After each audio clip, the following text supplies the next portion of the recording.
Now listen and answer questions 26 to 30. OK, so let's just think about the content of your case study, the history of Furniture Rossi. I see here in paragraph 4, you're talking about how Luca Rossi raised the capital for his new business venture. And then you're talking about the customer base growing much wider. But what was it that prompted this growth? Well, that was to do with the quality of the furniture products that the company was selling. People loved that it was all handmade and would last. And because demand from customers kept growing? Well, then Rossi needed to take on more craftsmen so they could make sure the orders were ready on time. And then he also had to set up 2 new warehouses to make distribution quicker. Yes, and from there, the company really grew. But think what happened next. They started looking at ways to increase their profits and called in a consultant. And what he saw immediately was that the infrastructure was completely outdated.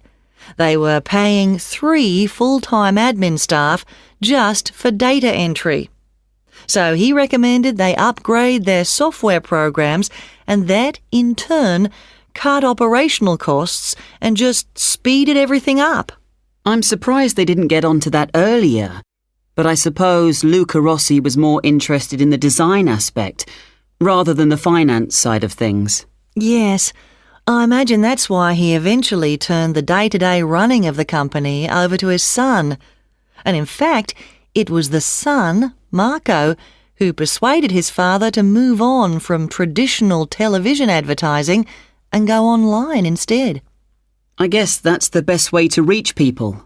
It can be, but initially customers actually complained. Why? Well, some users found it hard to navigate their way around the website, so they were getting frustrated and giving up. So then the company called in a professional to improve it. Oh, I see. He must have done a good job. They've had a continuous 3-year rise in revenue, so things must be going well. Indeed. And what of the future? Well, I probably need to talk about this a bit more in the concluding paragraphs, don't I? Consumers are already aware of the quality of the furniture, that's for sure. But I think the company is aiming to publicise their values. The fact that they have respect for beauty, durability and functionality and the environment. A lot of companies are already...